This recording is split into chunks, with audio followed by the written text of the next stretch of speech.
ही निवडणूक ज्यावेळी सुरुवात झाली त्यावेळी विरोधी सगळ्यांनी सांगितलं महाराज उभारलेत, आम्ही आमचं पातळी सोडणार नाही. परंतु नंतर लक्षात आलं की आता महाराजांची आघाडी, लोकांमधलं त्यांचं जनमत आणि मग अनेक वाक्यप्रचार महाराजांच्या बद्दल करण्याचा प्रयत्न काही मंडळी त्या ठिकाणी करतायत. मी देखील काय मदत केली, अशा पद्धतीचे उद्गार या ठिकाणी काढले जातात. ठीक आहे, परिस्थिती होती, उद्गार ते आज काढतायत, मदत काय केली, अजिंक्यतारांच्या शाखा काढणार का म्हणतायत. परंतु दररोज रात्री लोकसभेला 11 वाजू दे 12 वाजू दे अजिंक्यताराची पालखी चढल्याशिवाय तुम्ही घरला जात नव्हता.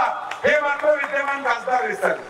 हे मात्र विद्यमान खासदार विसरलेले आहेत की प्रचारात रात्री 11 वाजू दे 12 वाजू दे अजिंक्यताराची पायरीवर आल्याशिवाय तुम्ही जात नव्हता. हे विसरू या ठिकाणी नका.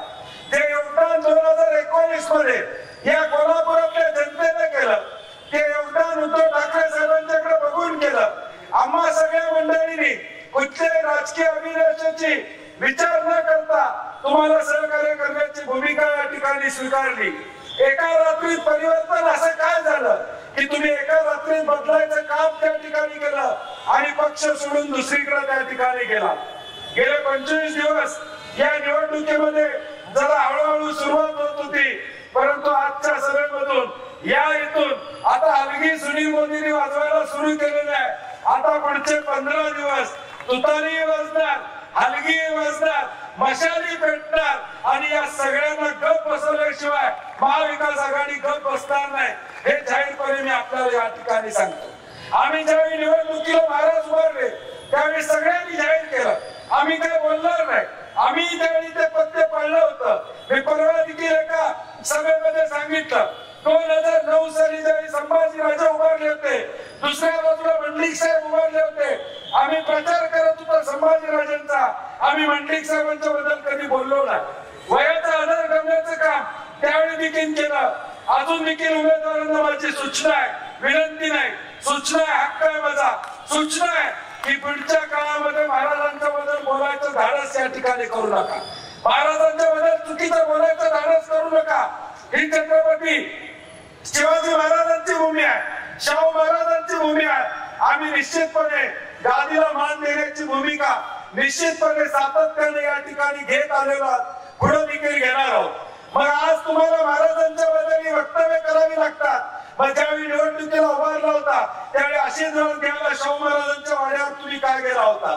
तुम्हाला त्यावेळी शाहू महाराज चालले, परंतु आज उमेदवार म्हणून तुम्हाला चालत नाही. हा दुटप्पीपणा बंद करण्याचं काम तुम्ही या ठिकाणी केलं पाहिजे.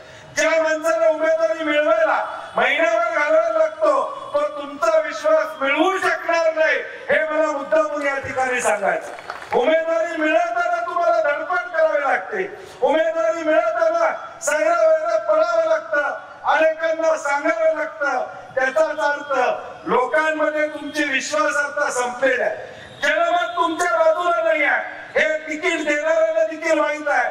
तिकीट देणारे देखील विचार करत होते हे सीट भाजपला द्यावी का, उमेदवार बदलावा का.